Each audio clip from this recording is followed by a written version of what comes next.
If you've ever trusted someone so completely that you never imagined checking behind their words, today's story might change the way you look at love forever. My name is Meredith Caldwell, and until 3 years ago, I believed I had one of the strongest marriages in Traverse City, Michigan. People always described my husband, Colin Prescott, as dependable. He volunteered at community events, he remembered birthdays, he never forgot anniversaries, he brought flowers home for no reason. When people asked me what made our marriage work, I'd smile and say, honesty. That word still makes me laugh. Not because honesty is funny, because it was the biggest lie in our entire marriage. For 15 years, I believed I knew every part of Colin's life. I knew he preferred black coffee. I knew he hated thunderstorms. I knew he still carried guilt over losing his father when he was 21. Or at least I thought I did. The truth? There was an entire version of my husband living somewhere else. One I had never met, and I accidentally paid for it. Money had always been tight, not desperate, just careful. Whenever I wanted to replace furniture or take a vacation, Colin would sigh. We have to think long-term, Meredith. Whenever I suggested remodeling the kitchen, maybe next year. Whenever I talked about visiting Italy, let's wait until retirement. He always had a reason, and because I trusted him, I believed every word. We drove 10-year-old cars. We skipped expensive restaurants. We clipped grocery coupons. We split every bill. He insisted on detailed monthly budgets. Sometimes he acted guilty for buying himself a new pair of boots. Looking back, it was the performance of a lifetime. Before we dive deeper, tell me in the comments where you're watching from. And if you enjoy powerful stories about betrayal, shocking secrets, and women who refuse to stay broken, don't forget to like this video, subscribe, and turn on notifications. I worked as a pediatric occupational therapist. The job wasn't glamorous, but I loved helping children regain confidence after injuries or developmental delays. Colin worked as a regional logistics manager for a manufacturing company. His salary was good. Mine was decent. Together we lived comfortably. Or so I thought. We had one daughter, Paige, who had just started graduate school in Wisconsin. The house felt quieter after she left. Sometimes Colin traveled more for work. Sometimes he stayed overnight because meetings ran late. I never questioned it. 15 years teaches you that trust becomes routine. Routine becomes blindness. The first crack appeared because of something ridiculously ordinary. Our accountant retired. We needed new paperwork for tax season. Colin was attending a conference in Ohio, so I volunteered to organize our financial records. I pulled out the usual folders. Mortgage, insurance, investments, retirement. Everything looked normal, until I found an envelope tucked inside the back of an old filing cabinet. No label, no return address. Just a plain white envelope. Inside was a bank statement. At first I assumed it belonged to one of our old savings accounts. Then I noticed the bank. It wasn't ours. Then I noticed the account holder. Colin Prescott. Only Colin. Not Colin and Meredith. Just Colin. I frowned. Maybe he'd opened a work account. Maybe it handled travel reimbursements.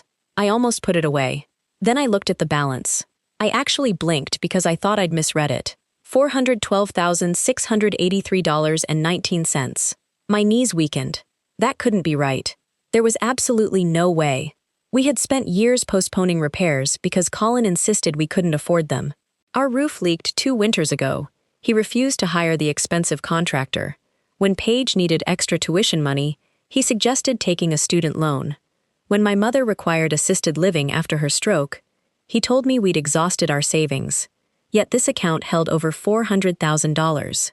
My hands started shaking. I checked the date. It wasn't old. It had been mailed only 4 days earlier. There were deposits, large ones, transfers, automatic payments, monthly withdrawals. The account was active, very active. Then something else caught my attention. Several recurring payments, every month. Same amount, same recipient. I didn't recognize the company, nor the address, nor the transaction codes. It looked nothing like utilities, nothing like investments, nothing like insurance. It looked personal. I called Colin immediately. He answered on the second ring. Hey, sweetheart. His voice sounded cheerful. Too cheerful. I found a bank statement. Silence. Just 1 second. But I heard it. Then he laughed. Oh? Yeah, that's an old investment account. It has over $400,000. Company bonuses. You told me we couldn't afford to replace our roof. It isn't liquid.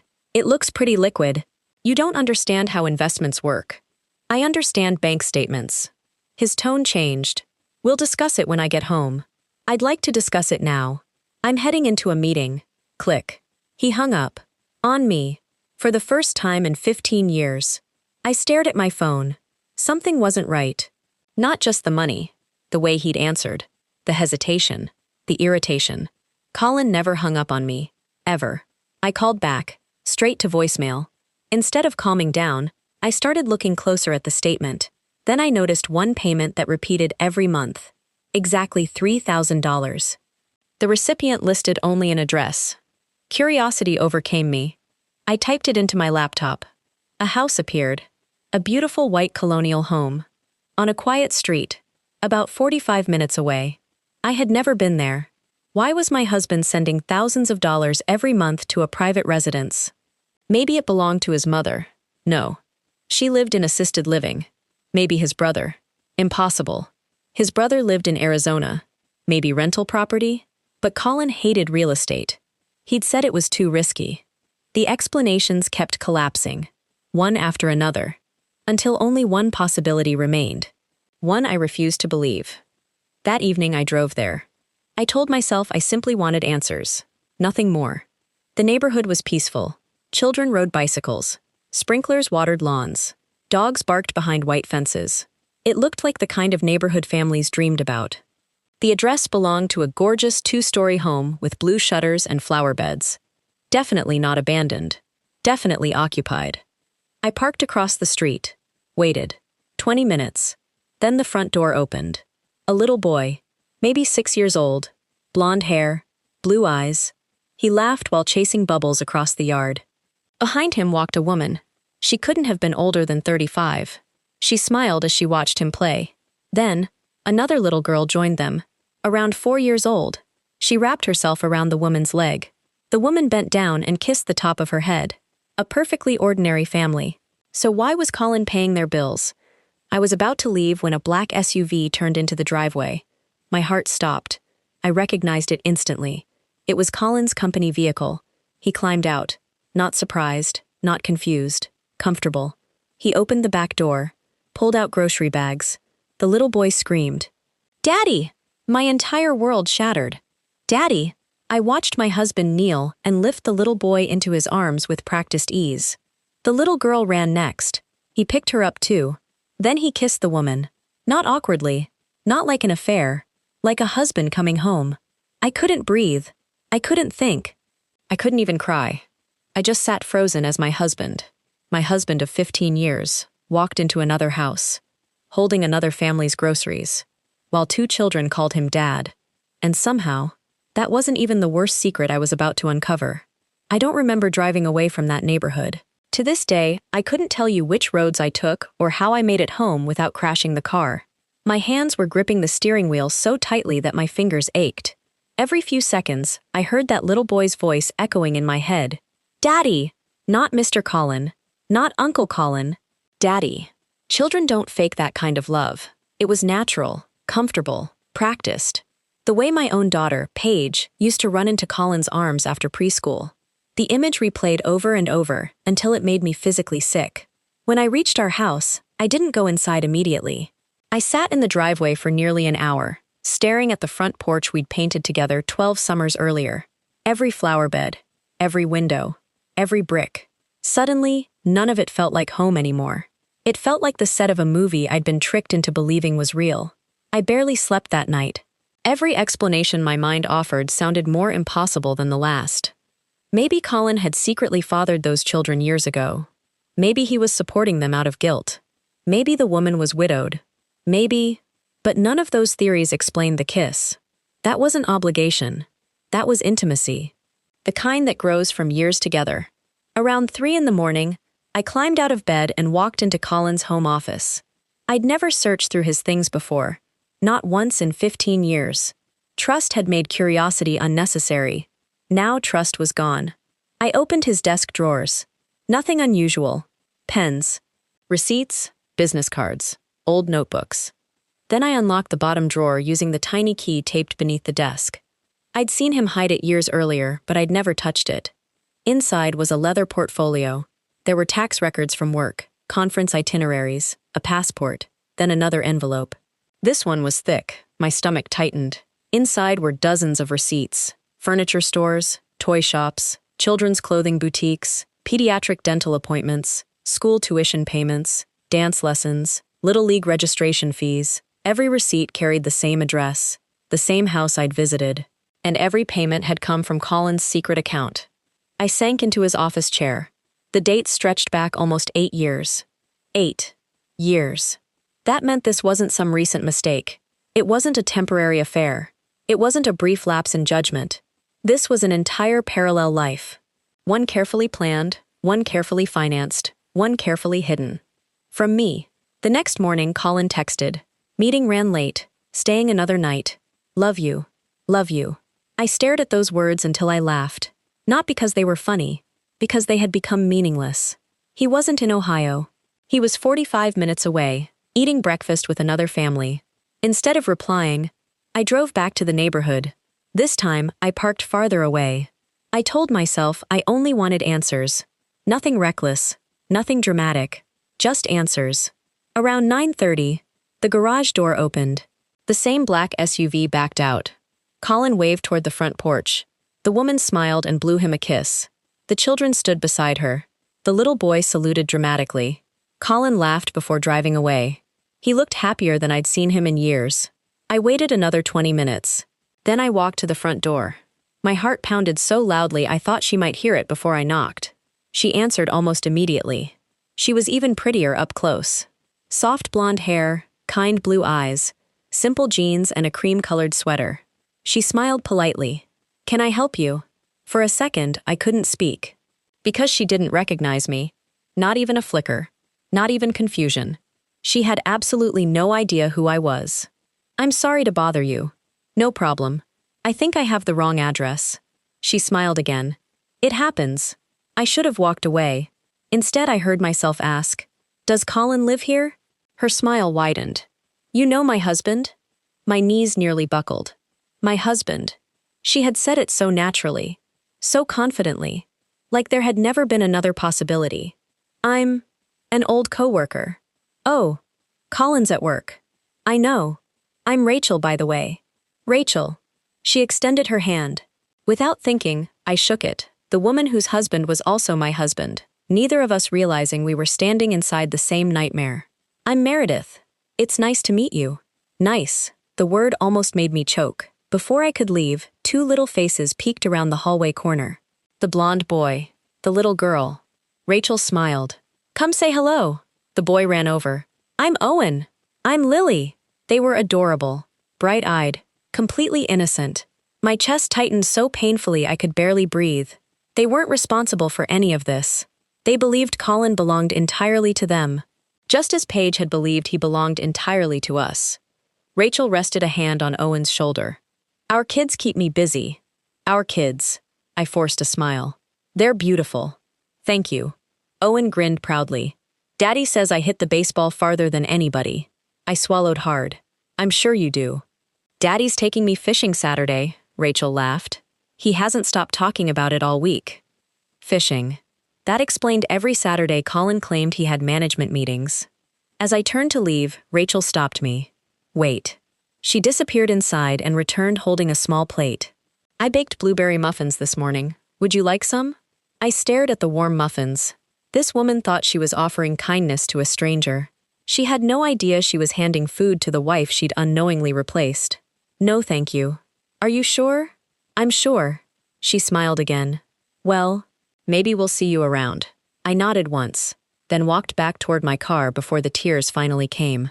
I cried harder than I had at my father's funeral. Not because Colin had betrayed me. That pain was expected. I cried because Rachel looked good. Not manipulative. Not cruel. Not calculating. She looked like someone who genuinely believed she had a wonderful husband. The realization hit me like another punch. She might be just as deceived as I was. When I reached home, I spread everything across the dining table. Bank statements, receipts, dates, addresses, travel schedules. I began creating a timeline. The numbers lined up too perfectly. Every business trip, every overnight conference, every canceled anniversary, every missed birthday dinner, Every excuse. He hadn't been working. He'd been living somewhere else. Then I remembered something that had happened 6 years earlier. Paige's high school graduation. Colin had arrived almost an hour late. He'd blamed a traffic accident on the interstate. I believed him. Looking at the timeline, my blood ran cold.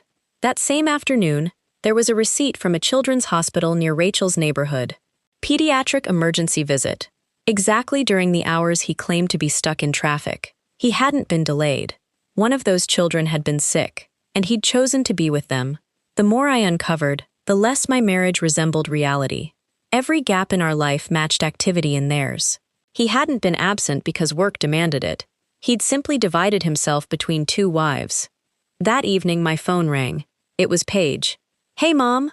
I quickly wiped away tears. "Hi, sweetheart. You sound tired.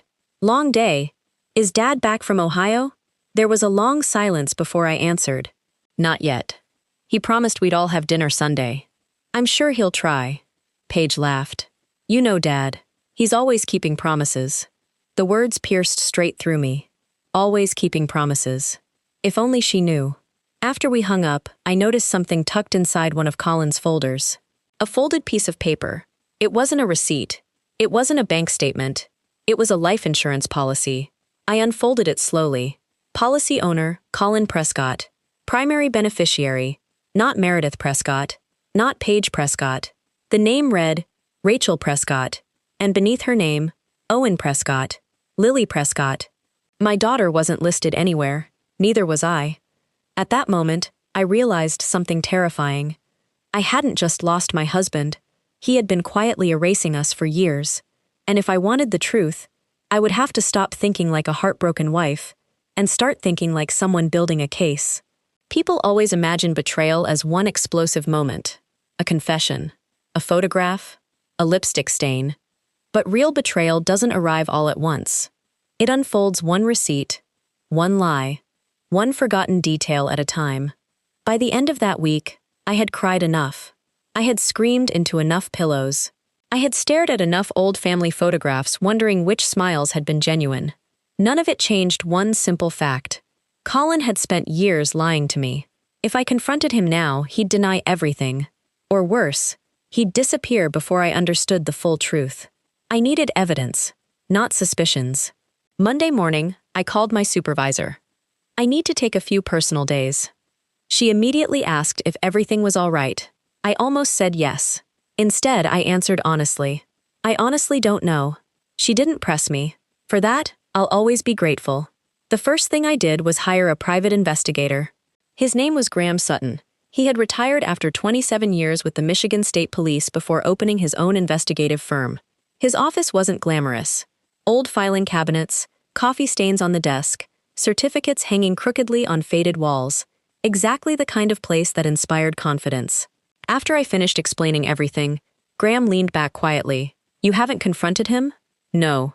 "Good. You believe me?" He looked at the copies of the bank statements. "The paperwork believes you." He studied every document for nearly 20 minutes. Then he circled one recurring transaction. "This interests me." "The house?" "No."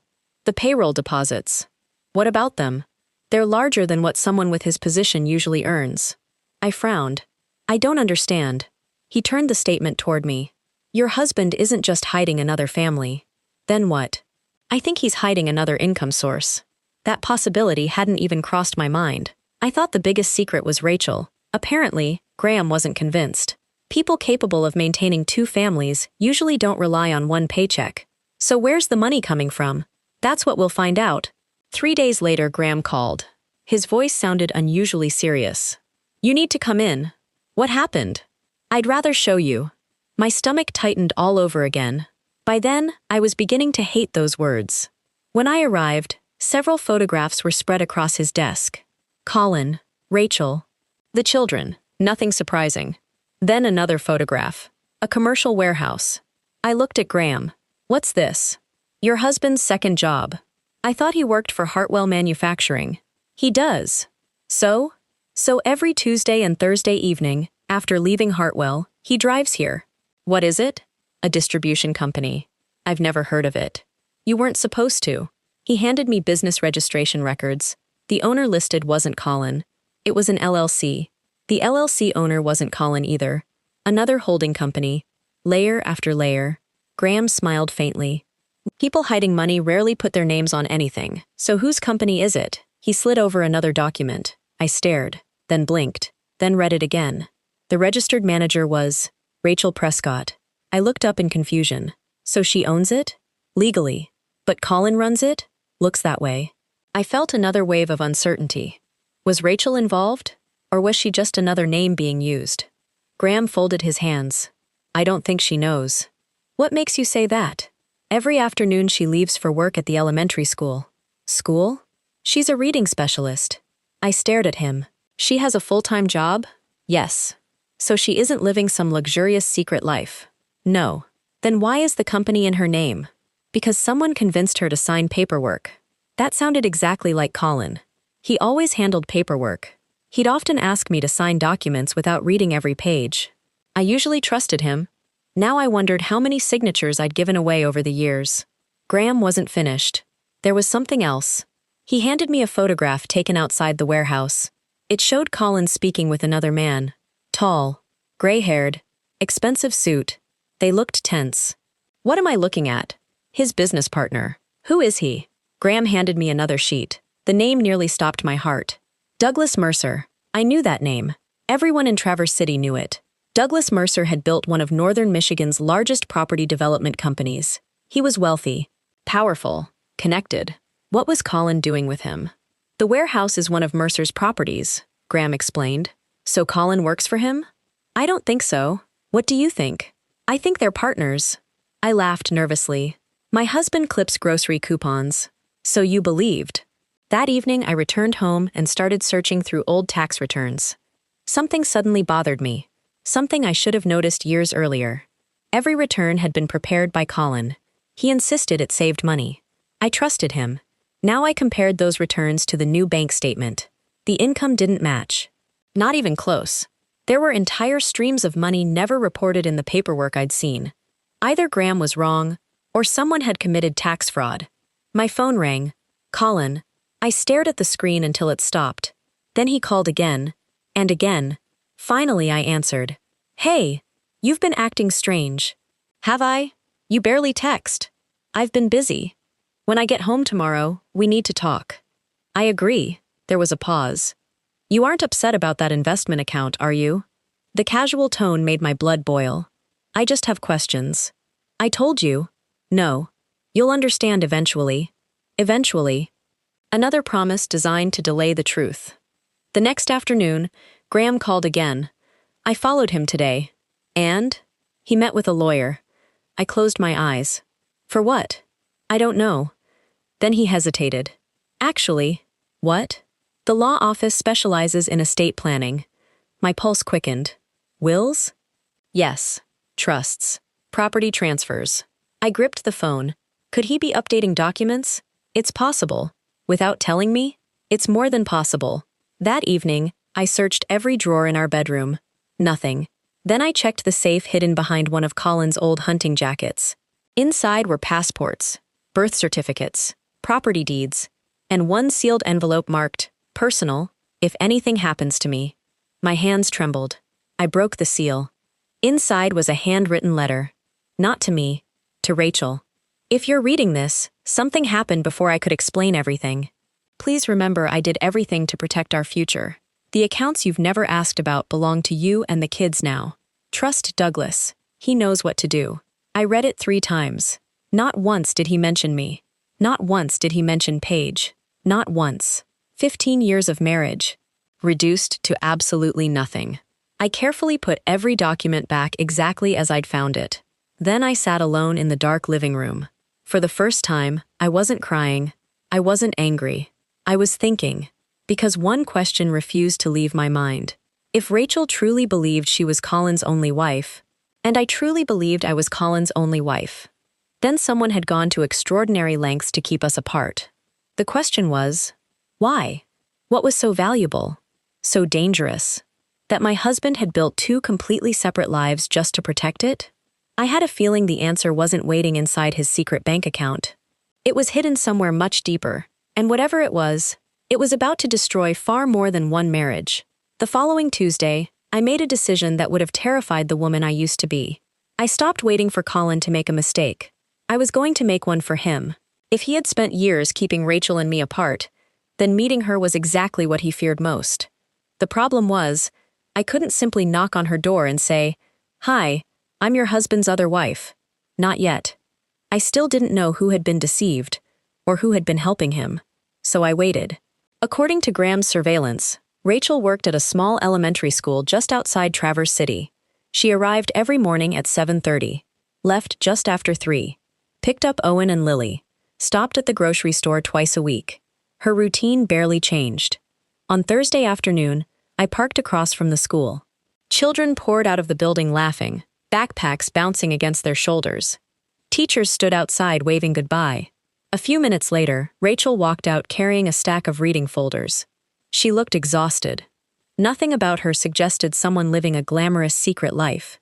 She looked like every hardworking mother I'd ever met. I followed her to a nearby coffee shop. She ordered a latte and sat alone with a notebook. After 10 minutes, I walked in. When she noticed me, her face lit up with recognition. "Oh, Meredith," I forced a smile. "What a coincidence. It really is. Would you like to join me?" I nodded. This was it. For nearly 30 minutes, we talked about completely ordinary things. Teaching, Michigan winters, tourists during cherry festival season, children. She laughed easily. She spoke warmly. She even asked about my family. "So, do you have kids?" I smiled sadly. "One daughter." "How old?" 23. "Oh, that's wonderful." Then she smiled proudly. "Owen just turned 7, and Lily will be 5 next month." I nodded. "They're beautiful children." "Thank you." There was so much genuine love in her voice that I had to remind myself why I was there. Eventually, she asked, "What does your husband do?" The question hit like a punch. I answered carefully. "He works in logistics." Her eyebrows lifted. "So does Colin." "I know." She laughed. What are the odds? If only she knew. As we continued talking, little details started slipping out. "We've lived here almost 8 years. 8 years. Exactly what Graham had found." "When did you and Colin meet?" "Oh." She smiled at the memory. "We met almost 9 years ago." 9. My heart sank. That meant Colin had met Rachel while he was still very much married to me. "We got married about 7.5 years ago." The words nearly stopped my breathing. Married. Not engaged. Not living together. Married. There it was. Spoken so casually, as if it were the most normal thing in the world. I kept my expression calm. That must have been a beautiful wedding. Her smile faded slightly. It was small. "Family?" She hesitated. "Not really. No relatives?" Colin said most of his family had passed away. I looked down at my coffee. A lie. His mother was alive. His brother was alive. His cousins filled an entire reunion every summer. He told me he didn't have anyone left except me. Another lie. Then Rachel reached into her purse. "You know what's funny?" "What?" She pulled out her phone. "I was showing someone wedding pictures yesterday." She opened an album. There was Colin, standing in a charcoal gray tuxedo, smiling exactly the way he'd smiled in our own wedding photographs. Rachel stood beside him in a lace gown. Behind them, a small lakeside chapel. Date stamped beneath the image. Exactly 7 years and 6 months earlier.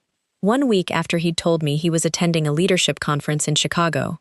Instead, he'd been getting married. I couldn't breathe. Rachel noticed my expression. "Are you all right?" "I'm fine." "You look pale." "Just a headache." She looked genuinely concerned. "Do you need water?" "No. Thank you." The kindness in her voice made this even harder. She wasn't my enemy. She was living inside the same lie. When I got home, I immediately called Graham. "She thinks they're legally married." There was silence. "I was afraid you'd say that." "Can someone legally marry 2 people?" "Not legally." "Then how?" "I've already started checking." The answer came 2 days later. Graham walked into his office carrying several certified documents. "You need to sit down." My stomach dropped. "What is it?" He handed me a marriage certificate. It was genuine. State seal, official signatures, county registration. Everything looked legitimate. Except one detail. The officiant's license number belonged to a minister who had died 3 years before the ceremony took place. What does that mean?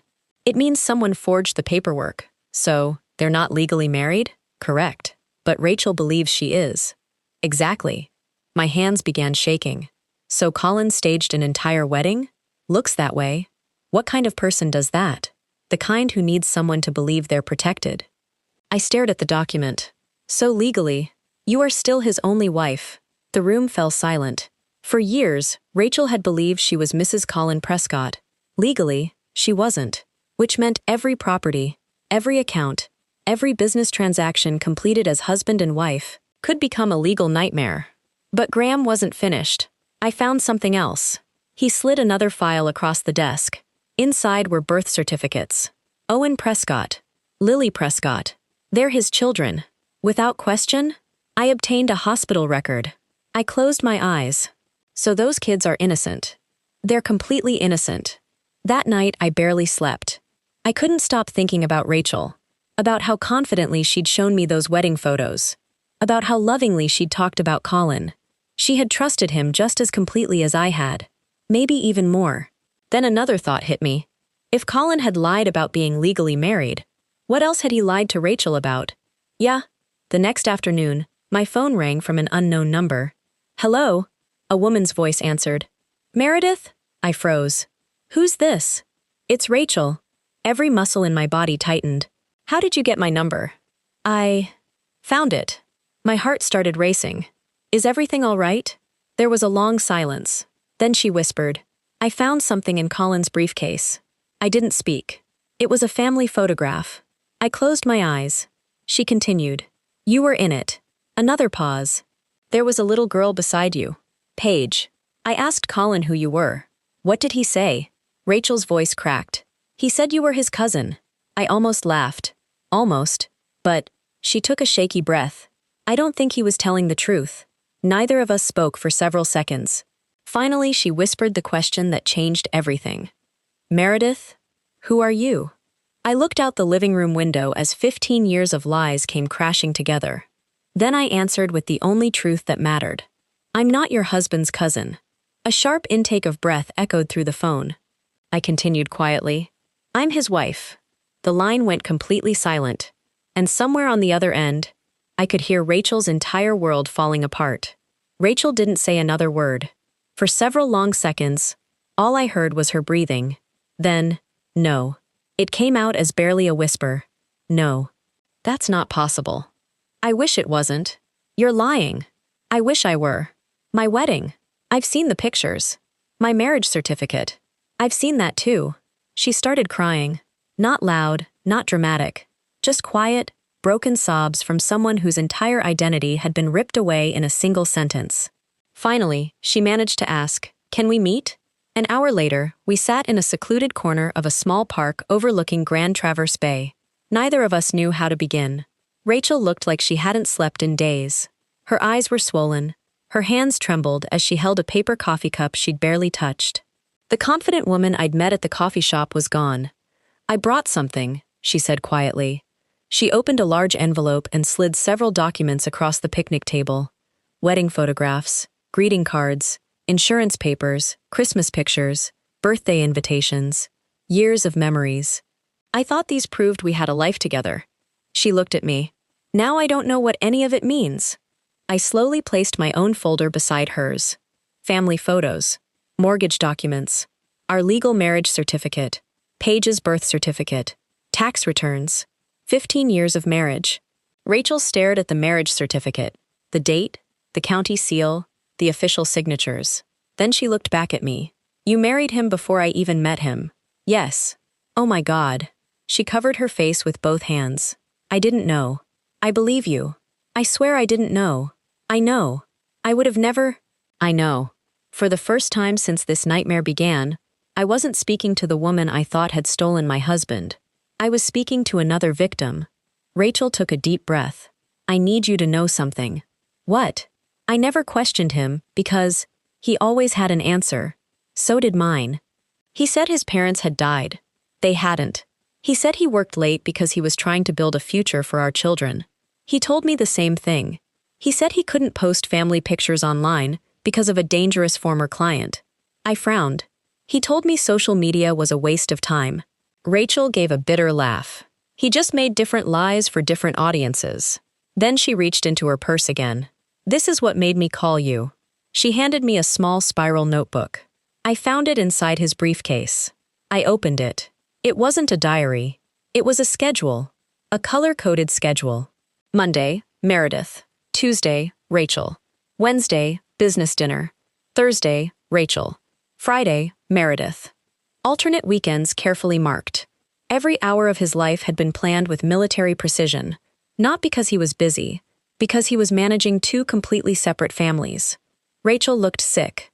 He had reminders. I nodded silently. She continued.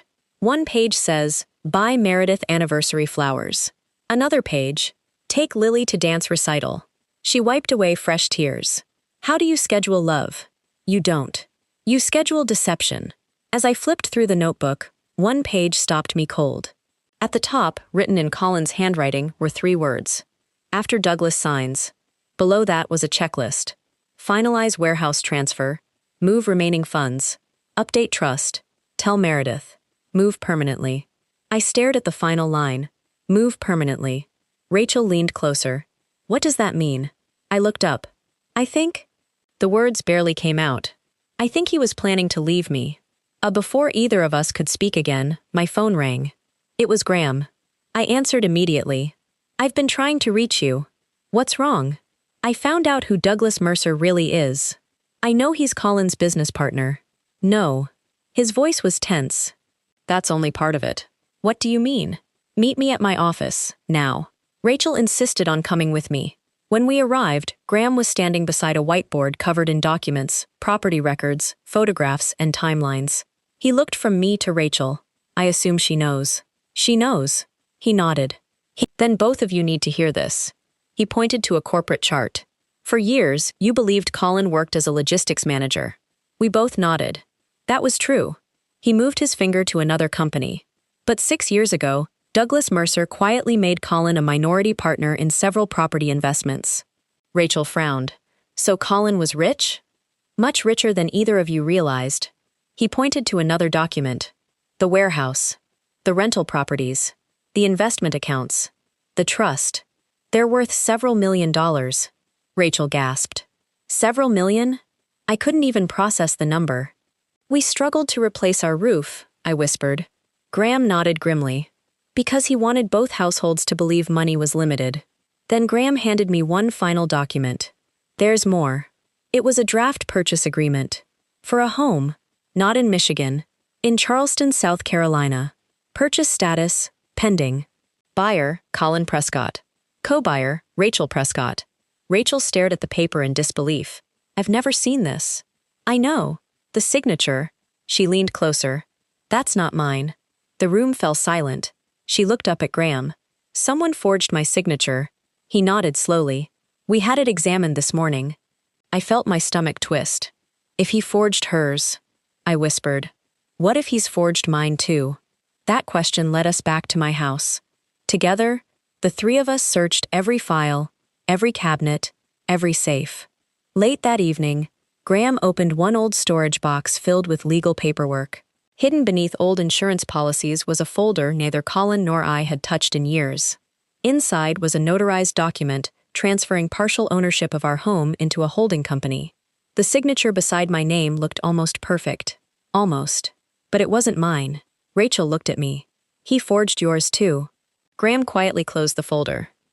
I think we've crossed the line from infidelity into multiple financial crimes. Before we could discuss our next move, headlights swept across my living room window. 3 of us turned toward the driveway. A familiar black SUV slowly rolled to a stop. Colin stepped out. He wasn't supposed to be home for another day. He walked toward the front door carrying his overnight bag. Then he looked through the living room window and froze. Because inside my house, standing beside me, was Rachel. For the first time in nearly 8 years, the 2 women he'd spent his entire life keeping apart were standing together, and from the look on his face, he knew his carefully built world had just collapsed. The front door opened slowly. Colin stepped inside carrying the same overnight bag he'd taken 3 days earlier. For the first time in 15 years, He looked completely unprepared. His eyes darted from me, to Rachel, to Graham. No one spoke. The silence stretched until Colin finally forced a weak smile. Well, he set the bag down. This isn't exactly how I imagined tonight. I stared at him. You imagined this? His smile disappeared. No. I imagined you'd keep lying until one of us died. Rachel stood first. Her voice shook, but it wasn't from fear anymore. It was from betrayal. Tell me she's lying. Colin looked at her, then at me, then back again. Rachel? No. She raised a hand. One sentence. Were you legally married to Meredith before you met me? He closed his eyes. That was all the answer either of us needed. Rachel stumbled backward as though someone had physically struck her. Oh my God, she whispered. It was true. Colin tried taking a step toward her. Please let me explain. Rachel's voice exploded. Explain what? The fake wedding? The fake marriage certificate? The fake future? Our children calling you daddy while you still had another wife? Every word hit him harder than the last. I never wanted either of you to get hurt. I couldn't stay silent anymore. You accomplished the exact opposite. He turned toward me. Meredith, I loved you. I know. I still do. I actually laughed. You scheduled me. His face changed. He knew exactly what I meant. Rachel picked up the notebook from the coffee table and threw it onto the floor in front of him. You scheduled both of us. He stared at the notebook. His shoulders dropped. There was no point denying anything anymore. Graham finally spoke. I've investigated a lot of people over the years. Colin looked at him cautiously. I've never met anyone who managed 2 households for 8 years without either woman discovering the truth. Colin didn't respond. Graham continued. You know what finally exposed you? Colin looked confused. It wasn't your affair. It wasn't the children. It wasn't the fake wedding. It was your greed. I watched confusion spread across Colin's face. Graham calmly placed copies of the forged property documents and bank records on the coffee table. The secret bank account, the forged signatures, the hidden companies, the false financial disclosures, the fake property transfers. You stopped lying because you wanted love. You kept lying because you wanted control. For the first time since he'd walked through the door, Colin looked frightened. Real fear. He slowly looked toward me. You reported me? I hired someone who knows how to find the truth. He sat heavily in the armchair and covered his face with both hands. After nearly a minute of silence, he finally spoke. It started with one mistake. Neither Rachel nor I answered. I met Rachel during a supplier conference. I should have walked away. I didn't. When she became pregnant with Owen, he swallowed hard. I panicked. Rachel stared at him in disbelief. You told me we were trying for a baby. I know. You said it was a miracle. He couldn't even meet her eyes. He continued quietly. I thought I could support everyone. So I worked more. Then Douglas offered investment opportunities. The money grew. The lies grew. Eventually, I didn't know how to stop. I shook my head. You always knew. You simply chose not to. Rachel's tears had stopped. Something inside her had changed. She wasn't crying anymore. She was seeing him clearly. You let me believe I was your wife. Yes. You let my children believe they had a normal family. Yes. You forged my signature. You forged mine too. He lowered his head. I was trying to protect everything, I answered quietly. No. You were protecting yourself. At that moment, someone knocked on the front door. 3 sharp knocks. Graham wasn't surprised. I asked them to wait outside. Colin slowly looked up. Them? Graham opened the door. 2 detectives stepped inside. Behind them stood an investigator from the State Financial Crimes Unit. One detective addressed Colin politely. Mr. Prescott? Yes. We need to speak with you regarding allegations of fraud, forgery, financial misrepresentation, and related offenses. Colin looked at me, then Rachel. Then the documents spread across the coffee table. He didn't argue. He didn't run.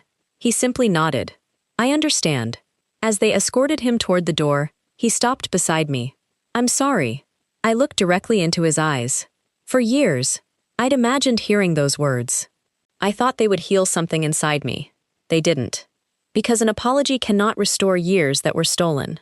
I answered calmly. I'm sorry too. He looked surprised. I'm sorry you spent so many years building a life that disappeared in a single evening. Then he walked out the front door without another word. It was the last time I ever saw him as my husband. The months that followed were some of the hardest of my life. The investigations uncovered exactly what Graham suspected. Colin had forged signatures on multiple financial documents. He had hidden substantial assets.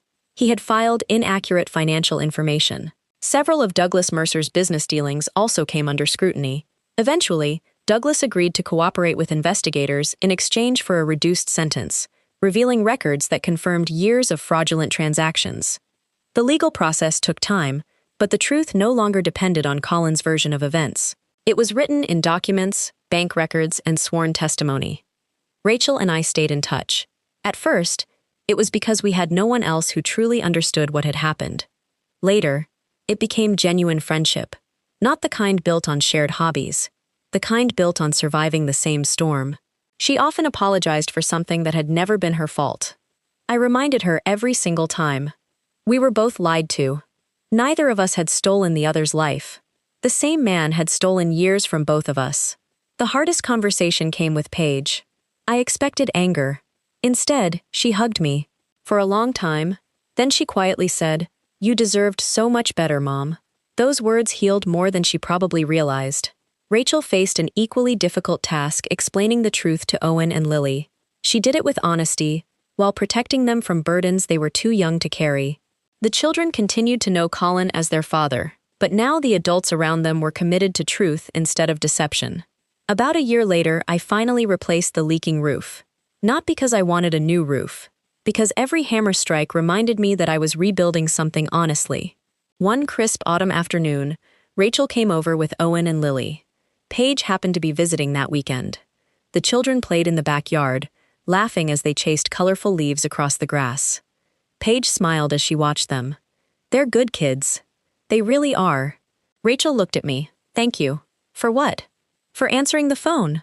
I smiled. "I'm glad you called. Because if she hadn't, we might have spent the rest of our lives believing we were enemies. Instead, we learned the truth. Sometimes the person you think ruined your life is standing on the other side of the same lie. People often ask whether I regret trusting Colin. I don't. Trust wasn't my mistake. His betrayal was. Loving someone honestly is never something to be ashamed of. But ignoring your own instincts for too long can cost you years you'll never get back. Now, whenever someone tells me they have nothing to hide, I don't ask for promises. I pay attention to actions. Because trust should be earned through consistency, not protected by secrecy. And if there's one lesson my story taught me, it's this. A hidden bank account didn't destroy my marriage. It simply revealed that the marriage I'd believed in had never truly existed. The truth hurt, but it also gave me something Colin never could. A chance to build a life where I never had to question whether the person beside me was living another one. If this story moved you, don't let it end here. Please take a moment to like this video, subscribe to the channel, and turn on the notification bell so you never miss another unforgettable story. I'd also love to hear your thoughts. What would you have done if you were in Meredith's shoes? Would you have confronted Colin immediately or gathered evidence first? Share your answer in the comments. I read as many of them as I can. And if you know someone who loves gripping stories filled with shocking twists, emotional betrayals, and powerful endings, share this video with them. Thank you so much for watching. Take care of yourselves, and I'll see you in the next story.